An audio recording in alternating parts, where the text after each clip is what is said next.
Hi, this is Danielle Daws with a tutorial for UnityTV. I'm going to be making a clean and simple card using this stamp called When Life Gives You Limes.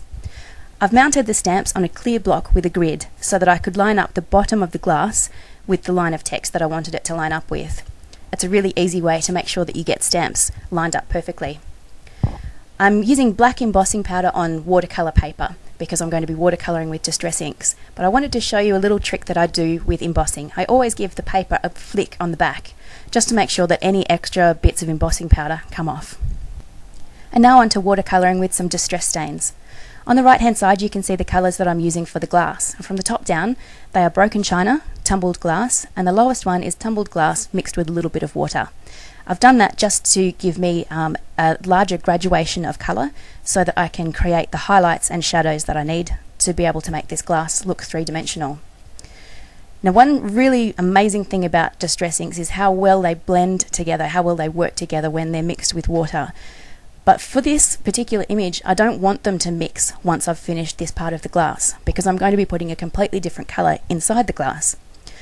So I discovered that my Prismacolor Colorless blender pencil was a really good source of putting a resist over the top of it. Because Prismacolor pencils are waxy, so it just meant that the colours weren't going to blend.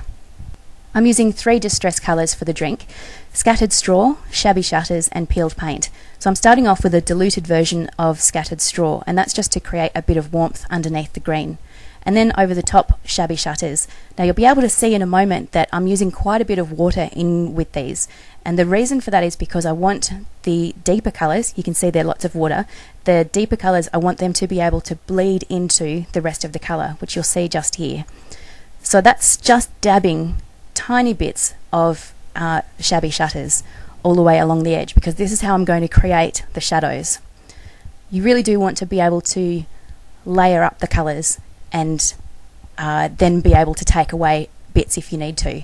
It's a lot easier to add colour than it is to take away, so the best thing is to go slowly and layer it up. So after Shabby Shutters, I've added in some peeled paint just around the edges, and then I've gone back again with Shabby Shutters and just to blend that through. So you can see it's starting to take form of the look of a drink inside. Now over the top I'm putting more Scattered Straw. I know that might seem like an odd choice, but again it's just to add a little bit of warmth to the green. Now the next thing I need to do is to create the highlights. So I've dried off my brush and I'm just removing a bit of the colour there. It's a really effective way to be able to add the highlights in there because you've already got the colour from underneath. It works really well. So now just quickly doing the lime and the word limes. I'm just doing them very simply the same way that I did the drink, the same graduation of colour and the same shadows. So Scattered Straw, Shabby Shutters and Peeled Paint. It really is very easy. Sometimes it takes a bit of getting used to being able to get the watercolours to bleed in the way that you want them to bleed into the water, but it's such a pretty effect when it works well. And so I think probably the predominant colour that I've used here is Shabby Shutters, but the other 2 colours really are important. To add some extra definition, I'm going to be using some charcoal, which is a technique I first learnt from Kim Teasdale.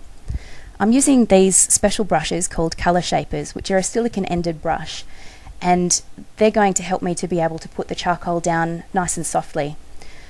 I use one to put the charcoal down and another to blend it out a little bit.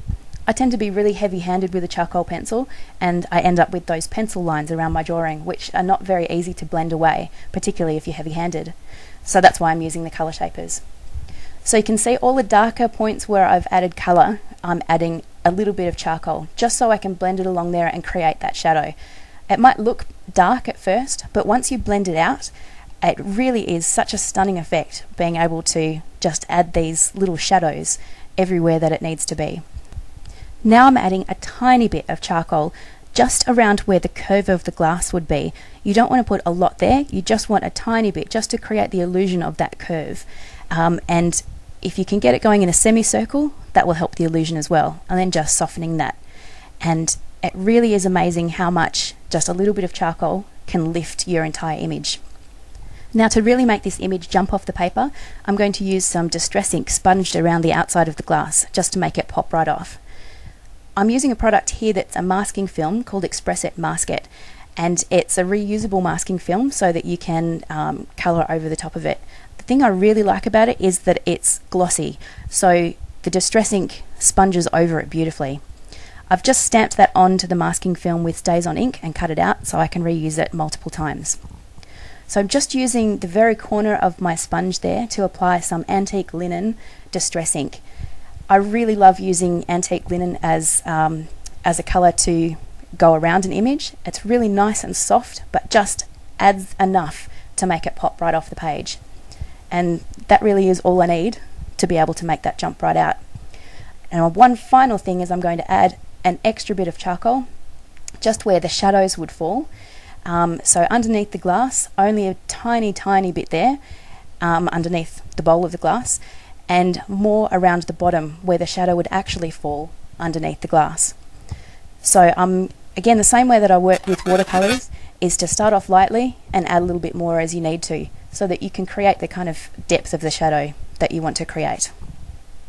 And I think that the charcoal really does just add that extra effect that makes the entire image pop. So once I've finished with the charcoal, I have one final thing that I'm going to do over the top, and that's to apply glossy accents. Now, I wanted to make the glass appear glass-like, so I'm just applying glossy accents to the glass itself, so not to the lime, just to the glass. And that will just add that extra sheen, and I think that makes the glass look really fabulous. I hope you've enjoyed my tutorial. Thanks for watching.